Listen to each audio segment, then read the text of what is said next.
Est-ce qu'il y a des questions? S'il n'y a pas de questions, je sais qu'il y a des questions, peut-être il y a d'autres personnes qui sont timides. Je sais que le micro-baladeur est dans la salle. Je commence d'abord par une question qui était terrible et qui a touché beaucoup. Les 24 vieillards, ça va? C'est là-bas que je vous ai dit, je vais commencer. Les 24 vieillards, nous allons prendre une écriture. Apocalypse, je commence moi-même. Apocalypse. Apocalypse chapitre, je crois 4, c'est ça? Là où on parle, on est en train d'expliquer le trône. Oui. C'est ça? Chapitre 4. Oui. À partir du verset 4. Oui, vas-y. Il est dit ceci. Oui, vas-y. Autour du trône, je vis 24 trônes. Oui. Et sur ces trônes, 24 vieillards assis. Oui, 5. 5. Oui, continue. Revêtis des vêtements blancs, oui. Sur leur tête des couronnes d'or. Oui. 5. Oui. Du trône sortent des éclairs, des voix et des tonnerres. Oui. Devant les trônes brûlent 7 lampes ardentes qui sont les 7 esprits de Dieu. Merci. Apocalypse chapitre 7. Apocalypse chapitre 7. Je vais prendre, je crois, le verset combien là-bas? Le verset 9. On commence là-bas. 9 oui. d'Apocalypse chapitre 7. Oui. Après cela, je regardais. Oui. Et voici, il y avait une grande foule que personne ne pouvait compter. Oui. De toutes nations, de toutes tribus, de tout peuple et de toute langue. Oui. Ils se tenaient devant le trône et devant l'agneau. Oui. Revêtus de robes blanches et de palmes dans leurs mains. Oui. Verset 10. Et ils criaient d'une voix forte en disant, le salut est à notre Dieu, qui est assis sur le trône, et à l'agneau. 11. Verset 11. Et tous les anges se tenaient autour du trône, et des vieillards. Merci, continue. Et des 4 êtres vivants. Oui. Et ils se prosternèrent sur leur face devant le trône, et ils adorèrent. Le verset 13. Le verset 13. Et l'un des vieillards prit la parole. Ça c'est moi ça. Moi l'un des vieillards, c'est moi. Peut-être tu n'as pas encore vu. L'un des vieillards là qui va parler maintenant. Mais je suis encore sur terre, j'arrive. Mais je serai parmi ces gens là qui vont répondre à cet homme. Vous ne voyez pas encore, on continue. Verset 13 d'Apocalypse 7. Voilà. Et l'un des vieillards prit la parole et me dit. Oui. Ceux qui sont revêtus de robes blanches, qui sont-ils? Et d'où sont-ils venus? Oui. Verset 14. Oui. Je lui dis, mon Seigneur, tu le sais. Oui. Et il me dit, ce sont ceux qui viennent de la grande tribulation. Merci. Ce sont ceux qui viennent de la grande tribulation.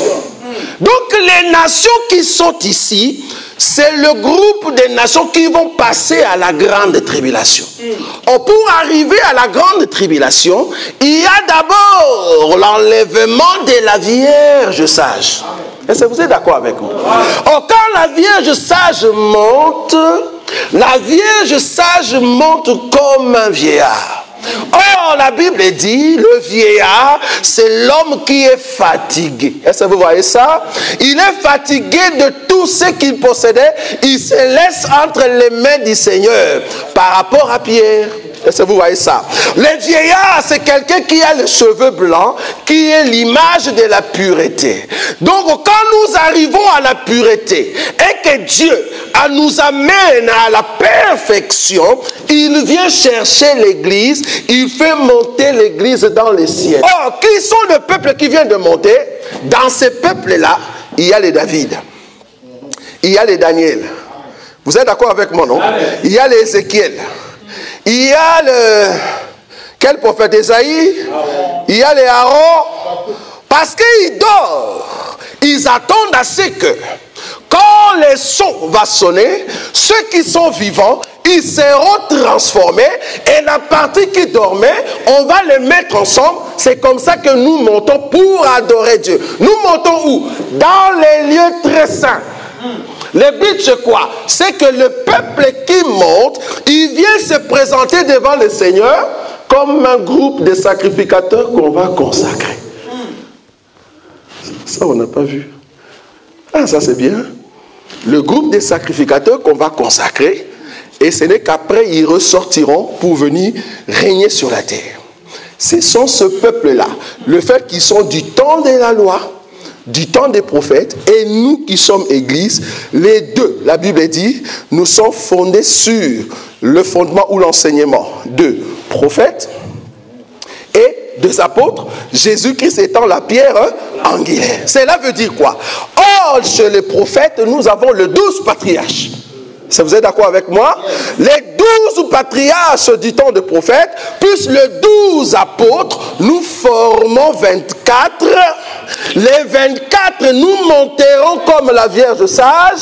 C'est ça les 24 vieillards. Si seulement toi et moi, nous irons à l'enlèvement, nous faisons partie des vieillards. Amen. Ça, vous voyez ça? Amen. Donc, je suis parmi les vieillards qui est en train de répondre. Il faut comprendre que cette écriture, c'est dans le futur. Ce n'est pas au présent, ici. L'écriture d'Apocalypse, c'est dans le futur. Vous êtes d'accord avec moi? Ça va s'opérer dans le futur. Mais Jean voyait déjà ces choses-là. Donc, il ne faut pas dire qu'aujourd'hui, dans le ciel, il y a les 24 vieillards. Non. Tu as très mal lu. Ah, les 24 vieillards sont là pour t'adorer, jeter des couronnes. Mais non, la couronne, je ne l'ai pas encore. Je suis en train de courir, espérant avoir. Est-ce que vous voyez ça? Paul même l'a dit. Nous courons encore pour avoir la couronne. Paul se repose, il nous a légué cette grâce. Nous courons nous aussi jusqu'au jour où le Seigneur viendra pour nous changer. Et c'est comme ça que nous aurons nos couronnes. Là, nous allons adorer le Seigneur. Vous êtes d'accord? Donc, il ne faut jamais dire que les 24 vieillards sont sur le trône ou tout autour du trône de Dieu. Non, ils seront. Parce que c'est nous. Nous serons. C'est dans ce sens. Ah, merci. Nous serons tout autour du trône pour adorer Dieu. Et c'est comme ça que nous allons revenir pour maintenant régner sur la terre. Merci frère, tu peux t'asseoir. Voilà, j'ai déjà répondu à la première question, à moins qu'il y ait encore des questions là-dessus. Ou soit vous avez une écriture qui peut briser cela. Si vous croyez que ce que j'ai dit, c'est pas juste, c'est parce que tu as une écriture. Moi j'ai donné 2 témoins, peut-être il y a encore un 3e si vous voulez. Je peux toujours donner un 3e témoin. Mais si vous avez des témoins qui prouvent que les 24 vieillards sont déjà au ciel, donnez-nous cette écriture. Voilà, question. C'était une conférence de questions. Après, ici, nous allons prendre le temps dans la prière. Voilà, il y a une question. Oui, merci.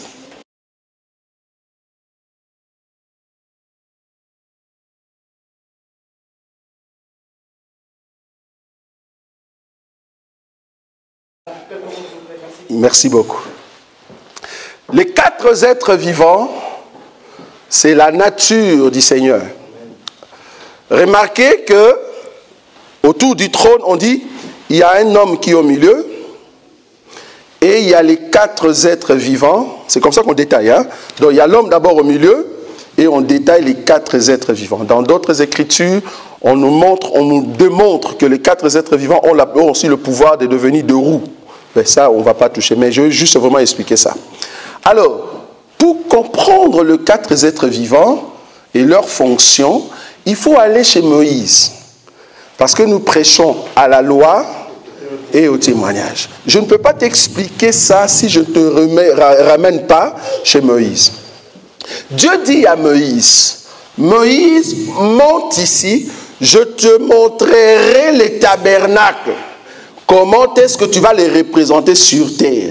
Or, les tabernacles, c'est quoi? Le trône de Dieu, toi, tu vas les représenter par des choses matérielles sur terre. Maintenant, quand Moïse est venu, curieusement, Moïse a pris Aaron comme souverain sacrificateur avec 4 fils d'Aaron. Tu le vois? Ok. Donc, Aaron, au lieu de mettre au monde 5, Dieu a permis que ce soit seulement 4. Pourquoi? Nous voulons l'expliquer. Les 4 fils d'Aaron vont commencer à travailler avec Aaron. Alors, dans leur marche, j'explique Moïse, hein, dans leur marche, il s'est fait que 2 fils, j'aime ça, 2 fils, ils ont pris quoi? Le feu étranger. En d'autres termes, ils ont brisé la loi. Tu vois ça? Parce que Dieu avait dit, tu ne ramèneras pas le feu étranger dans ma présence. Mais les deux là, au lieu que ça soit une personne, mais deux. Donc les deux, ils ont pris maintenant le feu étranger, ils voulaient l'amener vers Dieu. Pourquoi? Pour allumer, je crois, le chandelier. Du coup, le feu est sorti de la présence de Dieu, les a consumés. Les deux sont morts. Est-ce que tu vois ça? Ok. Or, les quatre êtres vivants, ils ont quatre faces. Ils ont quatre faces. Dans d'autres écritures, on représente un être vivant avec une face. Mais dans d'autres écritures aussi, on dit que le même, ils ont quatre faces. Les quatre faces, c'est quoi? Nous avons la face du bœuf, la face de l'homme, la face de l'aigle et la face du lion. On est d'accord? La face, je répète, la face de l'homme, la face du bœuf, la face du lion et la face de l'aigle. La face du lion, c'est le roi. Le lion, selon les Écritures, c'est le roi. Tu ne peux pas tuer le roi. C'est impossible. La face de l'aigle, c'est l'oiseau qui vole très haut. Il ramène la proie et l'amène très haut. Ça, c'est l'aigle, tu ne sauras pas les prendre, tu ne sauras pas les tuer. Parce qu'il vole très haut. Mais par contre, la face du bœuf et la face de l'homme, Jésus-Christ venant comme, parce que Jésus, c'est le reflet de ces quatre. Ça représente Jésus. Jésus est le roi. Jésus, c'est lui qui voit la révélation, qui a l'esprit supérieur, qui a la sagesse. Amen. Donc tu ne sais pas atteindre son niveau. Parce que la Bible dit qu'il n'y a personne qui était sage plus que Salomon. Or, le véritable Salomon, parce qu'ici, il y a plus que Salomon. C'est-à-dire, Jésus est au-dessus de tout. Amen. Donc, c'est lui l'aigle. Mais par contre, il est venu comme le fils de l'homme. Un prophète, un homme. Mais il est mort à la croix. Tu le vois? Il est venu comme serviteur. C'est ça les bœufs. Les bœufs, dans la Bible, veut dire serviteur. Il est venu comme serviteur de Dieu, étant un bœuf. Il a été tué. Donc, les deux fils d'Aaron qui ont été tués, c'est la face de l'homme et la face du bœuf. Tu as vu ça, hein? Maintenant, les quatre êtres vivants qui représentent la face de Jésus, en réalité, ce sont des chérubins. C'est ce que la Bible dit. Ce sont des chérubins. Mais remarquez que sur la terre, il n'y a que deux chérubins qui annoncent l'arrivée du Seigneur. Les deux chérubins, c'est les lions et l'aigle. Oh, les lions et l'aigle. Le lion qui déchire dans sa férocité, c'est Moïse.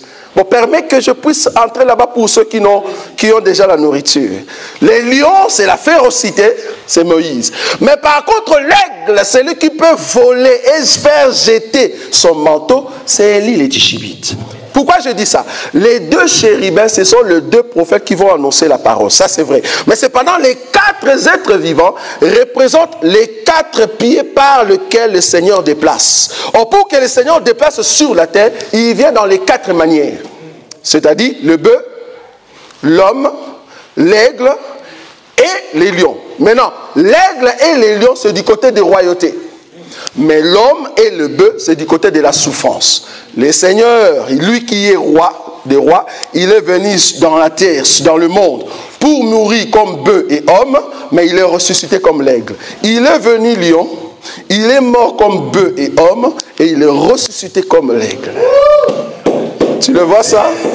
Alors comme il est monté comme l'aigle, tu l'auras plus, c'est fini. Quand il reviendra, il est éternel, le roi des gloires. Tu le vois? Ça, c'est les quatre faces de notre Seigneur. Donc les quatre êtres vivants, ce sont les aspects de notre Seigneur Jésus. Amen. Des questions?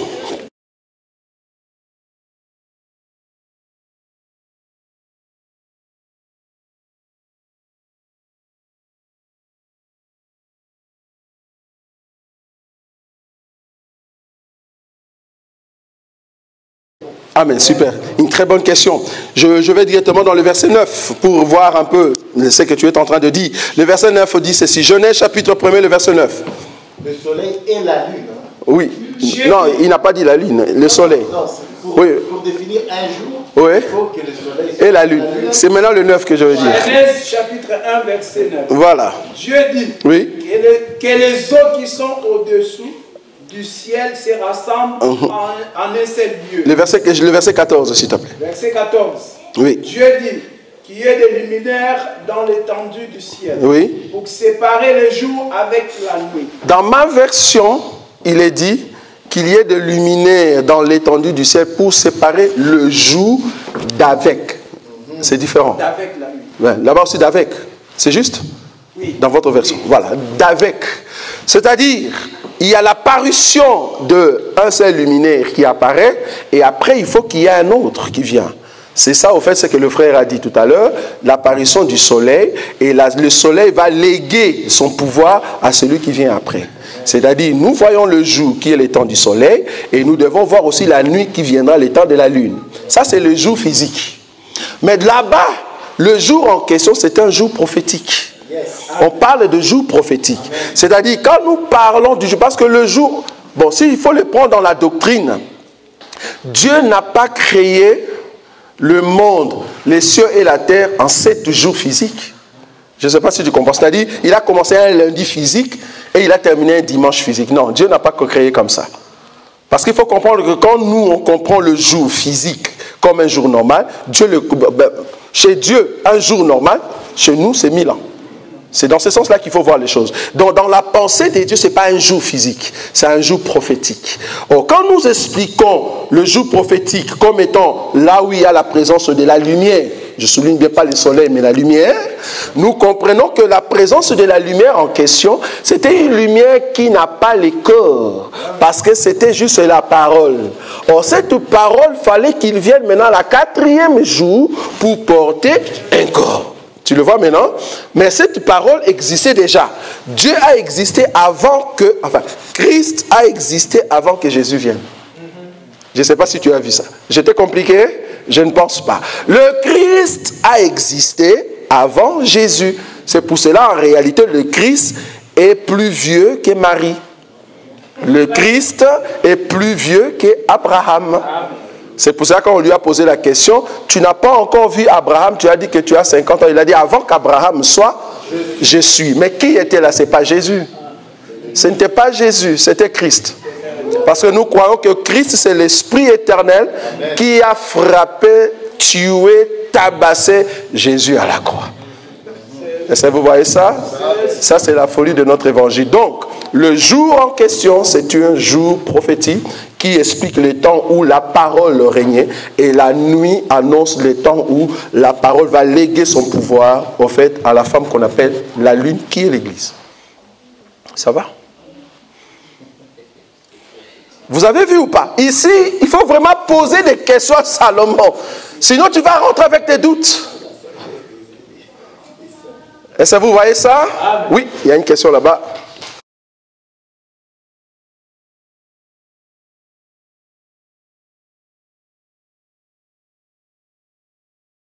Oui. Hébreux chapitre 1, à partir du verset 4. Oui.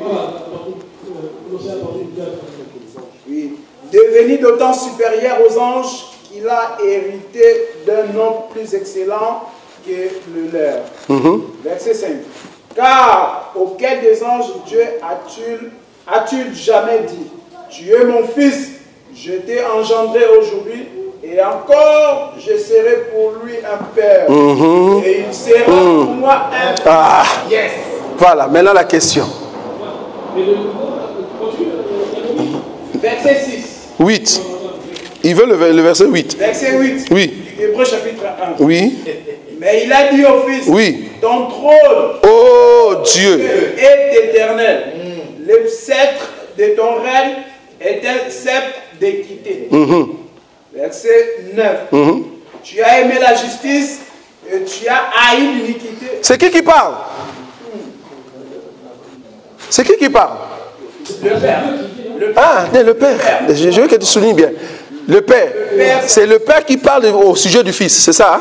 Oui. Ok, il rend témoignage, hein? Oui. Ok, on continue. Tu as aimé la justice et tu as haï l'iniquité. Oui. C'est pourquoi, Dieu, ton Dieu t'a oint d'huile de joie au-dessus de tes égaux. Voilà la question. Non, c'est bon, la question. Au-dessus de tes égaux. Oui. Donc, ça veut dire que le Fils ressemblait à ses égaux. À ses égaux. Mais oui. Ah, on arrive. Au cas où on dit, étant devenu plus excellent que les anges. Donc ça veut dire que quelqu'un, sa semblable aux anges. Oui. Et là, il est devenu plus excellent. Oui, mais les égaux ici. Il avait comment je peux dire, le même niveau que les anges. Et à un moment donné, Dieu le Père l'a élevé supérieur à ses semblables.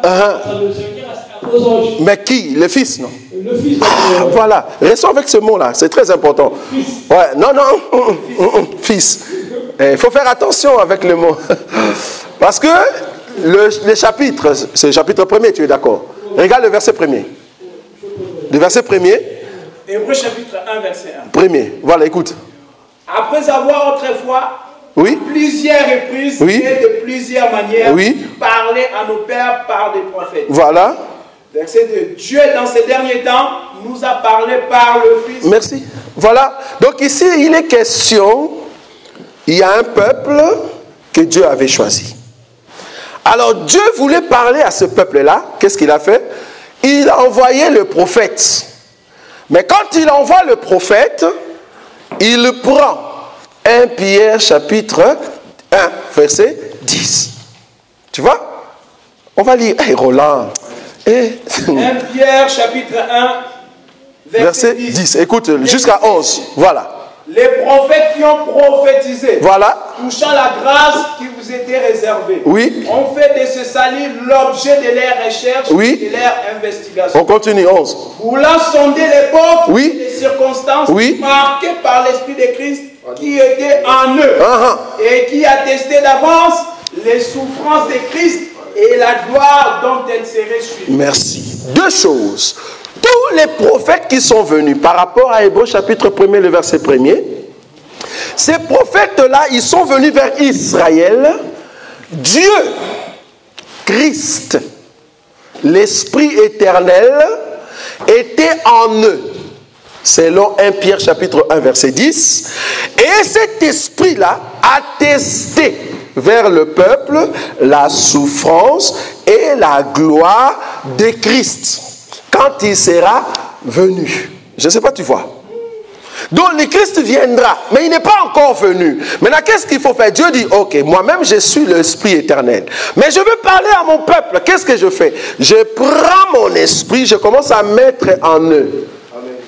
Comme ça, vous allez parler à ce peuple, mais la façon de parler, il n'y a que deux manières. Vous allez exprimer à ce peuple ma souffrance et la gloire qui exprime au fait ce que moi je veux vivre quand je viendrai moi-même. Je ne sais pas si tu vois. Maintenant, quand Dieu lui-même a décidé de venir, Hébreu, ça c'est maintenant Dieu qui décide. Je suis en train d'expliquer. Voilà, Hébreu, je crois chapitre 11, non, là où il est dit, tu n'as voulu ni... Ok, on va lire ça. Hébreu chapitre 10. Oui, écoutez. À partir du verset 5. Oui. C'est pourquoi Christ, entrant dans le monde, tel est ma frère, dit, c'est pourquoi Christ, entrant dans le monde, il vient d'où? Je vous ai dit que nous aussi on pose des questions. Salomon pose des questions. Christ vient d'où pour entrer dans le monde? Or, la Bible dit que Christ entrant dans le monde, qu'est-ce qu'il a dit? Tu n'as voulu ni sacrifice ni offrande. Il dit à qui? Au Père. Il dit au Père. Ça, c'est le Fils qu'on appelle Christ ici. Il dit au Père que tu n'as voulu ni sacrifice ni holocauste, mais quoi? Mais tu m'as formé un corps. Ah, donc je n'avais pas de corps. Que j'essaie de parler comme eux. Donc je n'avais pas de corps. Mais maintenant tu as formé un corps. Et il continue, il dit. Tu n'as créé ni holocauste, ni sacrifice, ni péché. C'est quoi le but de mon corps? Continue. Alors j'ai dit. Voici je viens. Dans le rouleau du livre. Il est question de moi. Oui, pourquoi le corps? La volonté du Fils était de porter un corps et venir mourir. On est d'accord? Maintenant, qui était en Fils? C'est ça la question. Parce que Jésus, c'est le corps que le Christ, l'Esprit éternel, a pris dans les temps. Donc, ici, quand on dit tu seras semblable à tes égaux, parce que regarde, on parle de la royauté. En réalité, le royaume de Dieu, c'est pendant le millénium. Tu es d'accord avec moi? Tu es d'accord avec moi? Le royaume des dieux, c'est pendant le millénium. C'est-à-dire Dieu va régner comme du temps de Salomon, du temps de David. Il va régner pendant 1000 ans, selon les Écritures. Mais il va régner comment? Comme un esprit ou comme un homme? Tu es d'accord, non? Oui ou non? Nous sommes en train de parler Bible. Quand Dieu va régner sur terre, parce que Dieu va régner sur terre, tu es d'accord? Ok, non, ne touchons pas Dieu.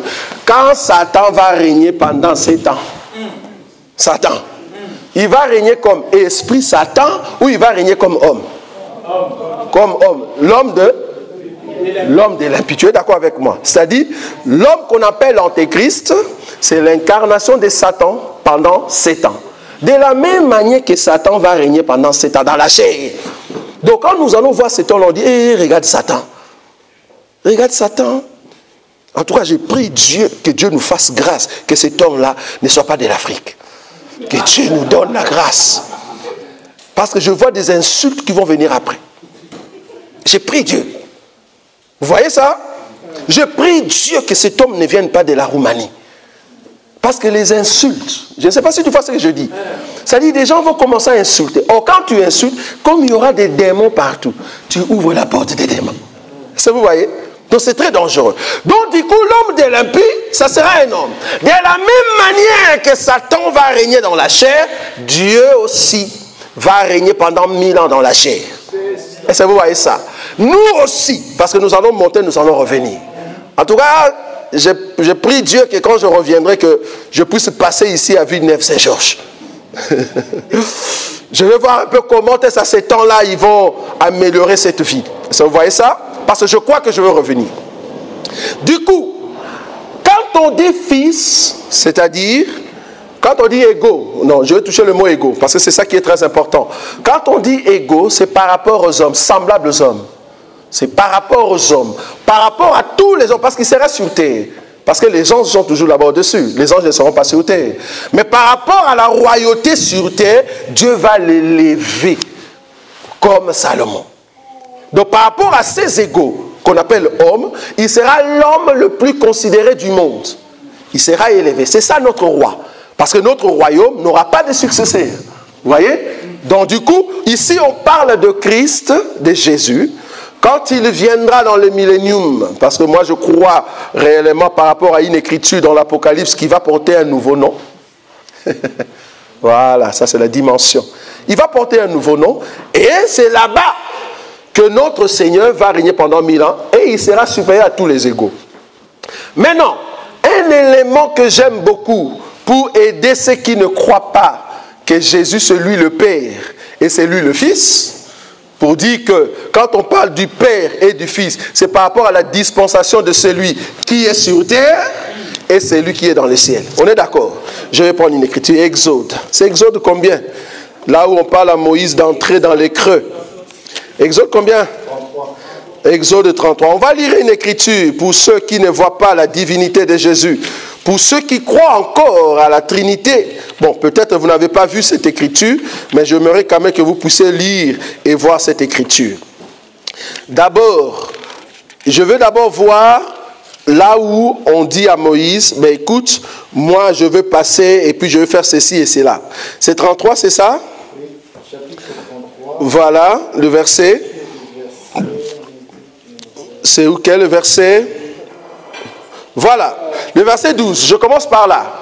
Exode 33, le verset 12. Verset 12. Voilà. Moïse dit à l'Éternel, voilà. Voici tu me dis, oui.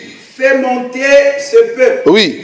Et tu ne me fais pas connaître qui tu enverras avec moi. Qui tu enverras avec moi. Ouais. Cependant, oui. Tu as dit, je te connais par ton nom. Oui. Et tu as trouvé grâce à mes yeux.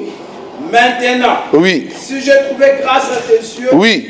Fais-moi connaître tes voies. Alors je te connaîtrai et je trouverai encore grâce à tes yeux.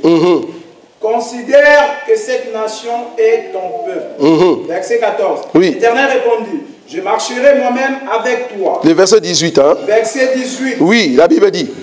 Moïse dit, oui.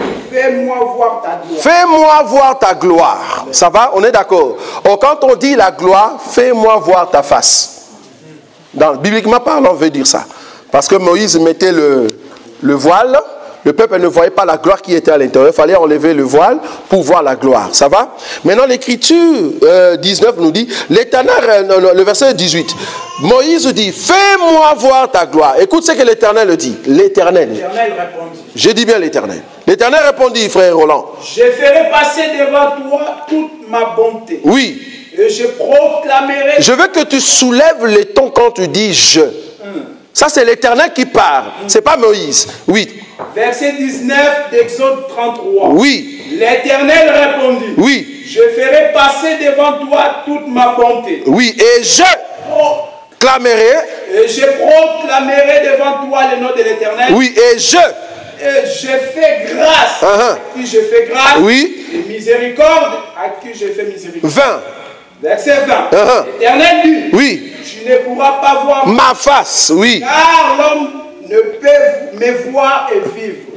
Donc ici, c'est l'Éternel qui parle à Moïse. Ok, j'ai entendu ta requête, mais toi tu ne peux pas voir ma face. Parce que l'homme ne peut pas voir ma face et vivre. Maintenant, qu'est-ce que je veux faire? L'Éternel dit. Oui.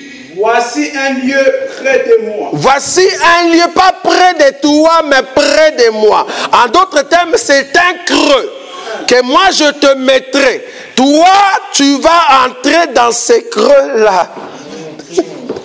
Ah, Bible. Ok, on y va, on y va. Tu te tiendras sur le rocheux. Oui. Quand ma gloire passera. En d'autres termes, quand ma face passera. Continue. Je te mettrai dans un creux rocheux. Oui. Et je couvrirai. Et je te couvrirai. Et je te couvrirai de ma main. Jusqu'à ce que j'ai passé. Et lorsque je retournerai de ma main, oui. Tu me verras par derrière. Mais ma face ne pourra être vue. Toi, Moïse, tu ne verras pas ma face. Sur la montagne des transfigurations, Moïse était là. Mais c'était quel Moïse qui ne peut pas voir la face de l'Éternel? C'est Moïse qui est entré dans le creux. Que Dieu a pris la main, il a caché. Et il montre sa face à toutes les pierres qui étaient tout autour. Parce que moi j'étais là. La Bible. Quand Dieu a mis la main sur Moïse, pour que Dieu passe, toutes les pierres, les morceaux des arbres, le fourmi, les lapins, les damans, nous étions là, nous voyons la face de Dieu, mais Moïse ne voyait pas. Israël ne voit pas la face de Dieu, mais nous voyons la face de Dieu. Est-ce que vous voyez ça? Maintenant la Bible dit, le verset, maintenant chapitre 34. Chapitre 34. Le verset 5. Il dit ceci. Oui. L'Éternel descendit dans une nuée. Oui. C'était là auprès de lui. Merci, attends frère. L'Éternel descendit dans une nuée. Au lieu de descendre nu, Dieu a pris un corps. Est-ce que vous voyez ça? Amen. Dieu a pris un corps qu'on appelle la nuée, alors il peut descendre. Personne n'est monté au ciel si ce n'est celui qui est descendu, le Fils de l'homme qui est dans le ciel. Qui est descendu? C'est l'Éternel qui porte la nuée. Est-ce que vous voyez ça? Ok. Maintenant, l'Éternel qui porte la nuée, qu'est-ce que l'Éternel dans la nuée fait? Parce que maintenant, il porte un corps. Maintenant, qu'est-ce qu'il fait? On continue. Et proclama le nom de l'Éternel. Ah, donc quand l'Éternel porte un corps, il peut maintenant proclamer le nom de l'Éternel. Quel Éternel? Qui est en lui ou qui est sur le ciel? On continue. Verset 6 de 34. Oui. Et l'Éternel passa devant lui. Oui. Et s'écria. Qui est en train de crier?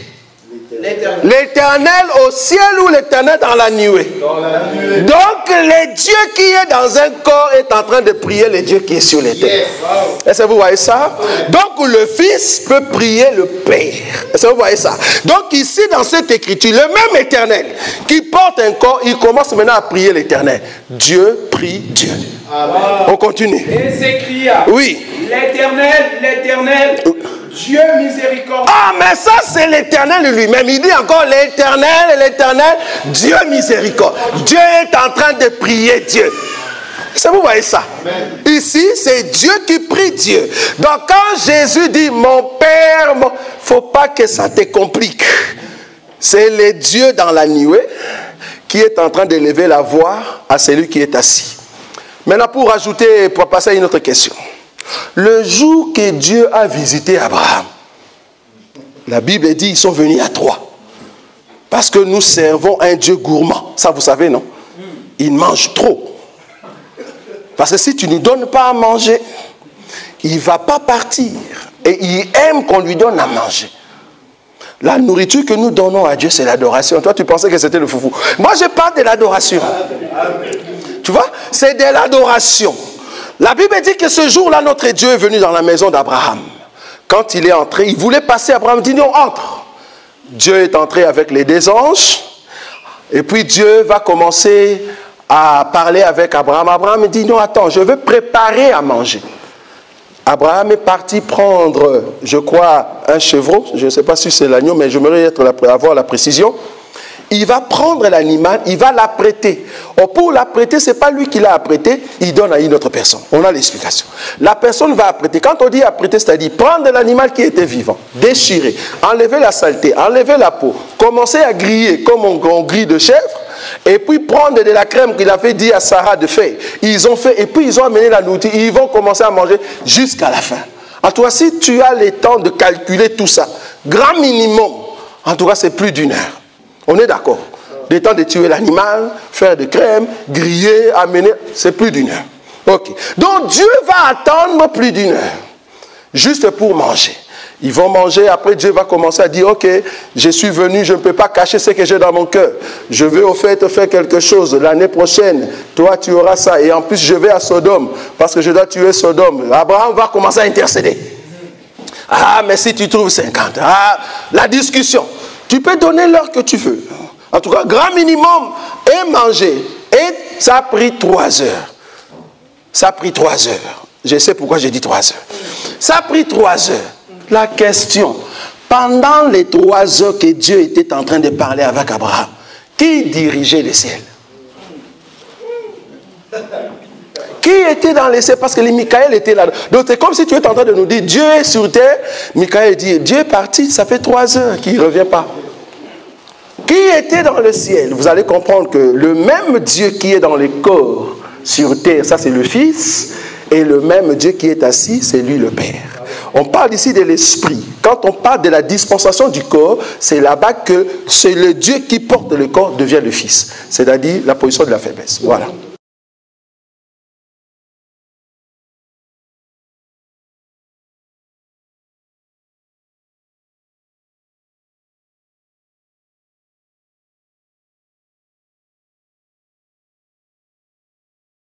D'abord, oui, dans l'esprit ici, ce n'est pas l'esprit humain, tu es d'accord avec moi? C'est l'esprit qui est au-dessus des eaux. Cet esprit-là, c'est ça l'esprit éternel que nous expliquons, c'est le Christ. Maintenant, le Christ, quand il est venu dans la chair, il devait faire les mêmes mouvements pour prouver que c'était lui, l'esprit, qui marchait au-dessus des eaux. Maintenant, en venant dans la chair, il vient marcher sur les eaux. Les disciples l'ont appelé fantôme. Tu vois? Donc, parce qu'il doit accomplir la parole, toute écriture. Maintenant, pour accomplir l'écriture de l'esprit se mouvait au-dessus des eaux. Quand Jésus lui-même est venu, il a accompli cette écriture en marchant sur les eaux. Ils ont dit c'est un fantôme. Or, un fantôme, c'est un esprit revenant. Tu vois? Donc, ils ont dit non, c'est un fantôme. Donc, c'est un esprit. Tu vois? Alors que Jésus a dit non, je ne suis pas un esprit. Là, je suis dans la chair. Tu vois? On a déjà donné cet enseignement. Donc, l'esprit éternel, c'est ça l'esprit qui marchait sur les eaux. Mais cependant, nous avons la révélation de cette écriture. Nous avons la révélation de cette écriture que l'esprit qui est en train de mouvoir sur les eaux, c'est ce qu'on avait expliqué, c'est l'enseignement. La parole qui est en train de rechercher Adam pour faire sortir Adam. Parce que les eaux en question cachaient Adam à l'intérieur. Et comme il y avait les ténèbres au-dessus, au milieu de l'abîme, maintenant cet esprit était en train d'éclairer dans les ténèbres pour faire sortir Adam. Or, Adam, en réalité, qu'on a fait sortir pour qu'il soit ressuscité, c'est toi et moi aujourd'hui. Ça va?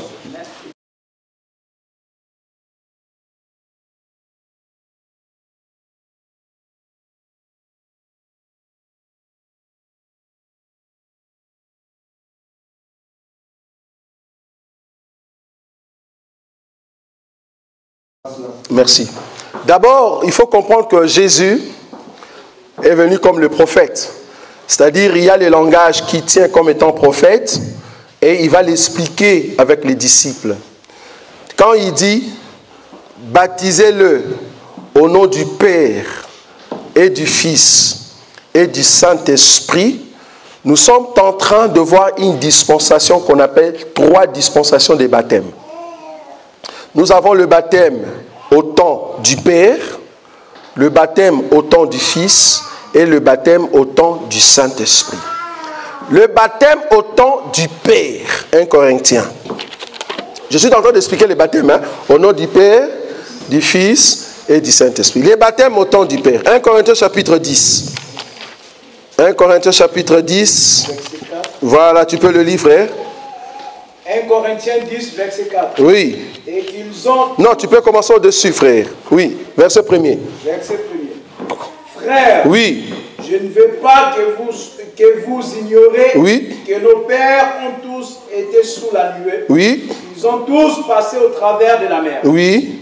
Ils ont tous été baptisés par Moïse dans la nuée et dans la mer. Non, dans la nuée et dans la mer. Tu vois ça? Nous avons le baptême dans la nuée et dans la mer. Mais ça, c'était au temps de Moïse. Vous voyez ça? C'était au temps de Moïse. Mais ils ont reçu le baptême. On appelle ça baptême.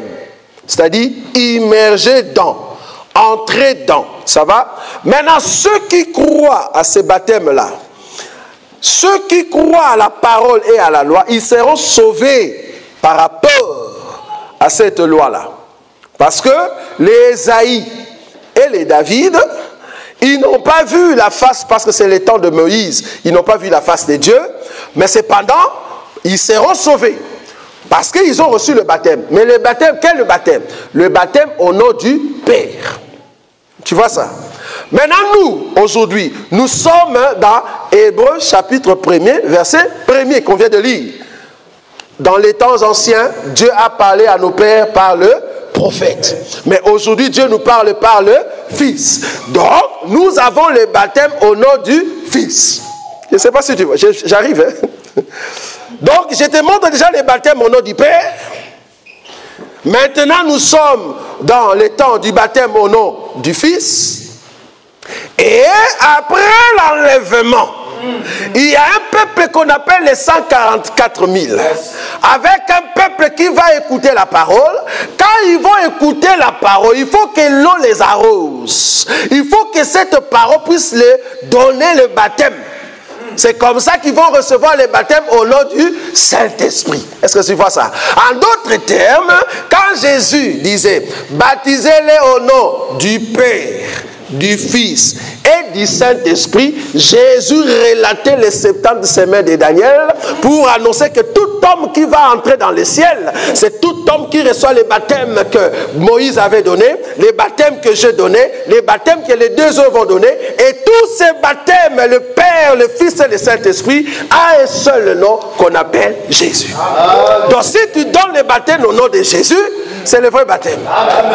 Est-ce que tu le vois maintenant? Donc, au nom du Père, du Fils et du Saint-Esprit, c'est la dispensation du temps de la loi, les temps de la grâce et après l'enlèvement. Il est le même hier au temps de la loi, aujourd'hui au temps de la grâce et éternellement. Tu es d'accord? Il est l'alpha, Emmanuel, Oméga. Tu le vois? C'est ça au nom du Père et du Fils et du Saint-Esprit. Donc Jésus parlait en prophétie. Maintenant, toi, il faut l'expliquer. Mais dans la doctrine, on reçoit le baptême au nom de Jésus. Toute personne qui a reçu au nom du Père et du Fils et du Saint-Esprit, malheureusement, c'est un faux baptême. Je savais que ça allait choquer. Ça vous a choqué, tu vois? Toute personne qui reçoit le baptême, nous n'avons que 4 vérités qui prouvent que ton baptême est vrai. 4 vérités qui prouvent que ce que tu as reçu, tu vas aller au ciel avec nous. De peur que tu puisses aller en enfer. Tu peux toujours le répondre, il n'y a pas de souci. Premier élément qui prouve que ton baptême est vrai, c'est le jour où tu reçois le baptême d'eau. J'explique bien. Baptême d'eau, pas baptême du feu, pas du drapeau, baptême d'eau. Le jour où tu reçois les baptêmes d'eau, l'homme de Dieu qui te donne les baptêmes doit avoir un bon témoignage. Judas a donné les baptêmes, ça vous savez. Vous savez que Judas a donné les baptêmes? Mais le jour où Judas donnait les baptêmes, personne ne savait que c'était un voleur et que c'était un homme qui va livrer le Seigneur, à part les seigneurs. Si Dieu connaît le cœur de ton pasteur qui te donne le baptême, même s'il est mauvais, mais si toi tu n'as pas encore les témoignages, reçois les baptêmes. Mais Dieu connaît son cœur, un jour ça va sortir. Est-ce que vous voyez cela? Donc le jour du baptême, tu peux recevoir le baptême si le pasteur a un bon témoignage. Deuxième élément, la personne, toi-même qui reçoit le baptême, tu dois être conscient de ce que tu es en train de faire. C'est quoi le baptême? Tu dois comprendre ce que tu es en train de faire. Troisième élément qui prouve que ton baptême est vrai, il faut que le baptême soit selon les modèles de la Bible. Nous répétons ceci. On a dit ici dans Corinthiens que le peuple a reçu le baptême dans la mer. Jésus, quand il est venu, il y avait des piscines. Si vous avez reçu un baptême dans une piscine, malheureusement, c'est un faux baptême. La Bible dit, il y avait des piscines en Israël. Il y avait aussi des citernes, c'est-à-dire on peut prendre un seau, on peut prendre un tonneau, on vous met à l'intérieur. Il y en avait. Mais pourquoi Jésus baptisait dans le Jourdain? Pourquoi Jean-Baptiste est baptisé dans le Jourdain? Pourquoi après le Jourdain, nous avons vu Élim? C'est-à-dire l'eau qui a une source. Nous avons l'explication, Apocalypse, je vais vous expliquer maintenant les baptêmes. Je vais expliquer les baptêmes dans la doctrine et je vais expliquer les baptêmes dans la révélation. Et prophétiquement. Donc je vais toucher 3 éléments. Apocalypse. Apocalypse chapitre 17. Apocalypse chapitre 17. Apocalypse chapitre 17, la Bible dit ceci. 17. Verset 15. Apocalypse chapitre 17, oui. Verset 15. Oui. Et il me dit, oui. Les eaux que tu as vues, sur lesquelles la prostituée est assise, ce sont de peuples, des foules, des nations et des langues. Est-ce que vous voyez ça? Les eaux, bibliquement parlant, dans la révélation, veut dire le foule, le peuple et le langue. Vous êtes d'accord? Ok. C'est-à-dire le monde, là où nous vivons, là où nous sommes, Dieu dans la révélation le voit comme les eaux. Mais quelle eau? L'eau qui a une vie. Est-ce que c'est la vie de Dieu? Non, c'est juste la vie que Dieu a posée sur les hommes. C'est-à-dire, nous sommes dans un monde qui vit. Vous voyez ça? Or, les signes de vie dans l'eau, ça s'appelle la source. Quand il y a une source, il y a le signe de la vie. Mais l'eau qui n'a pas de source, on l'appelle eau morte. Vous êtes d'accord avec moi? Or, si les eaux, c'est le type de tout ce qu'on appelle peuple, langue, c'est-à-dire monde, il faut que ça soit un monde qui vit, c'est-à-dire qui a une source. Maintenant, quand tu entres dans un tonneau, bibliquement parlant, l'eau qu'on a mis dans un récipient, on n'appelle pas les eaux. On l'appelle eau seulement, qui exprime la parole. Ça peut aussi exprimer quelque chose d'autre, parce qu'on l'a mis dans un récipient. Je donne un exemple. L'eau qu'on a mis dans les bassins devant, dans les parvis pour entrer dans le lieu saint, cette eau-là, ce n'est pas le monde. Est-ce que vous voyez ça? Cette eau-là, tu ne peux pas dire c'est le monde. Non. Cette eau-là exprime la parole. C'est pour cela le lévite, les sacrificateurs doivent se laver dans la parole avant d'entrer. Mais ce n'est pas qu'ils vont entrer dans le monde avant d'entrer dans le lieu saint. Non, ce n'est pas juste. Est-ce que vous voyez ça? Parce qu'ils faisaient l'ablution. On n'a pas dit qu'ils nageaient à l'intérieur. Ils faisaient l'ablution. Maintenant, l'eau ou les eaux représentent le monde. Maintenant, remarquez Jésus. Jésus, il quitte le Père. Il vient entrer dans le monde. En d'autres termes, il vient mourir dans le monde. Parce que le monde, c'est les eaux. Il meurt dans le monde pendant tout son temps. Et après, qu'est-ce qu'il fait? Il ressuscite et il rentre. C'est ça le baptême de Jésus. Dans la révélation. Jésus quitte le ciel. Il entre dans le monde et il ressort. Maintenant, dans la doctrine, il est parti dans l'eau de Jourdain. Je ne sais pas si tu vois. Donc dans la prophétie, il doit venir du ciel, entrer dans le monde et repartir, mourir. Or, dans le monde, c'est là-bas qu'il y a l'autel. Il ne peut pas rester au ciel. Il doit entrer dans le monde, là où il y a la croix. Là où il y a Golgotha. Est-ce que tu vois ça? Il vient dans le monde pour mourir en Golgotha. C'est ce qu'on a lu tout à l'heure dans Hébreu. Je viens, ô Dieu, pour faire ta volonté. La volonté, c'était quoi? De mourir. Donc, il vient trouver Golgotha et il meurt. Après, il ressuscite. C'est-à-dire, il entre dans l'eau pour mourir et il ressuscite. Nous mourons quant au péché et nous ressuscitons quant en Christ. Ça, c'est dans la prophétie. Mais dans la doctrine, il vient dans les Jourdains. Il n'a pas choisi les Jourdains par hasard. Parce qu'il pouvait choisir la scène ici. J'ai vu une scène, quelqu'un. On est parti chercher une scène aujourd'hui. La scène. J'ai eu peur. Parce que c'est profond. Et il y avait un bateau qui est passé, l'eau a bougé. Et je vous dis que l'eau était froide à fond. Mais on a donné quand même un baptême. Est-ce que vous voyez ça? Jésus pouvait prendre le baptême dans la Seine. Mais non, il a préféré le Jourdain. Pourquoi?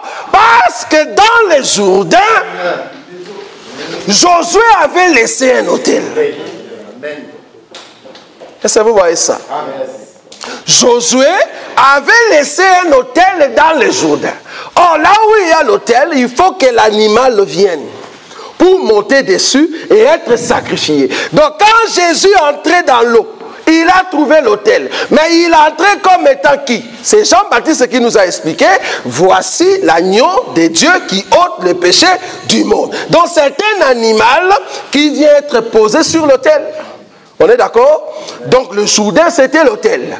Donc quand il entre dans le Jourdain, c'était la croix qu'il était en train d'exprimer. Il est mort et en sortant, exprime la résurrection. Donc, quelqu'un qui ne reçoit pas les baptêmes selon les modèles de la Bible, c'est un faux baptême. Il faut que ce soit l'eau qui ait une source qui exprime la vie. Quatrième élément, il faut que ton baptême soit lié à un bon enseignement. On ne peut pas recevoir les baptêmes au nom d'un homme mortel. J'étais étonné malheureusement, excusez-moi si je vais citer leur nom. J'étais étonné de voir qu'on a donné le baptême au nom de Branham. C'est grave. Tu ne peux pas donner le baptême à une personne qui est morte. Nous donnons le baptême à une personne qui était morte et ressuscitée. Parce que quand tu vas mourir, c'est lui qui a la capacité de te ressusciter. Mais Branham est mort. Si tu prends le baptême au nom de Branham, c'est-à-dire tu es mort. Parce que lui, il est mort.